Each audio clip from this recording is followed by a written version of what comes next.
sasang bedare mari hapram ko do dhir din ko taina one onde gi jatian ar jatian tayom mari hapram ko do na sasang bedare dhir din ko taina menkan chet karon te jo jepri disum te ko hejina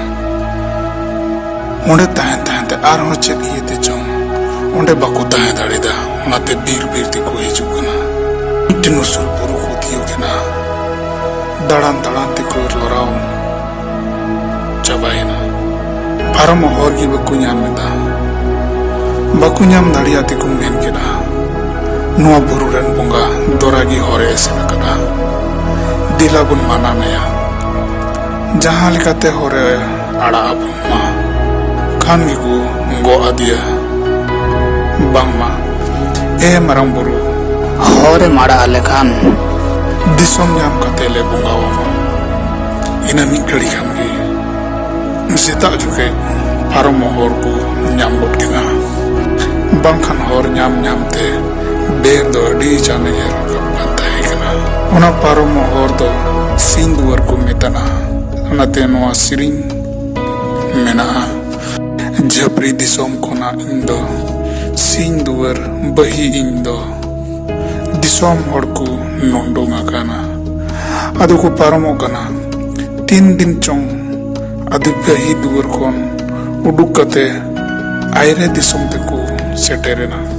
one onde tahen te kaindi disom te ko cheren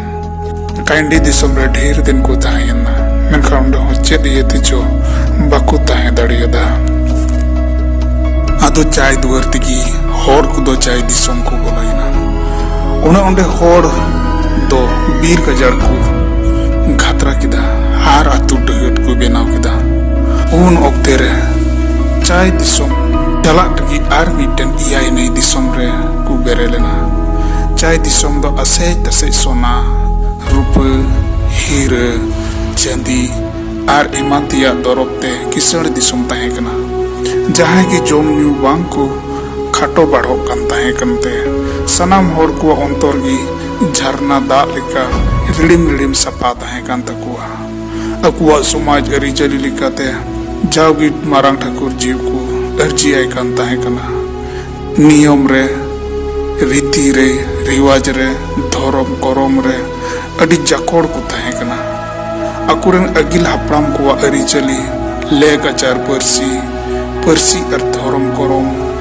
beste adi ar ko gam kudum tahe kana nonkan gam kudum ujokhen hihiri pipri rikin tahe kan raj barak kisel Kambru ar damru takina nyutum do nyum teho ku nyum tio kan tahe kan takina Kambru ar damru takina hahara korom kopal karam dar babot reho adi aad ku jir malum kan tahe kana hili pipili re u tahe kan jokhe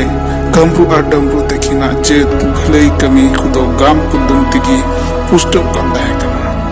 hahara korom kopal karam dar riya jir te chai disom ren hor ku do mohini uderok kan tahena ku khan gi chai disom ren min laser hatang hor ku olo padha babot rehon ku hudis kida chai disom ren hor ku do dher ko akilen khan mimit parsi ren ku lak nyutum te gar benaw jong ku ekotawona gar riya nyutum ku do nonka leka tahe kana murmu paris ren ku do chai disom re Lili bichi chai champa gar kisku kuwa do koida gar hemrom kuwa do khairi gar mardi kuwa do badoli gar tudu kuwa do lukai bari gar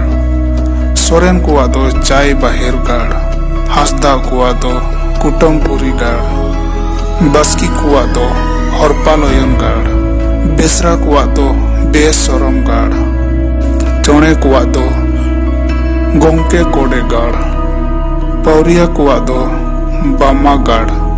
badia kuwa do halari koda gar ar unka gi dhorom korom lagi ho mimit bersiran ku lagi ora bonga riya nitum ku hating kena chai disom do sona rupa dorop te pere tahe kante ona disom do Serampuri Indra riya disom barak gi nyum go kana te un oktere chai disum redo चेत हों ओकुलन बांग ताहे कना ओलो पढ़ाव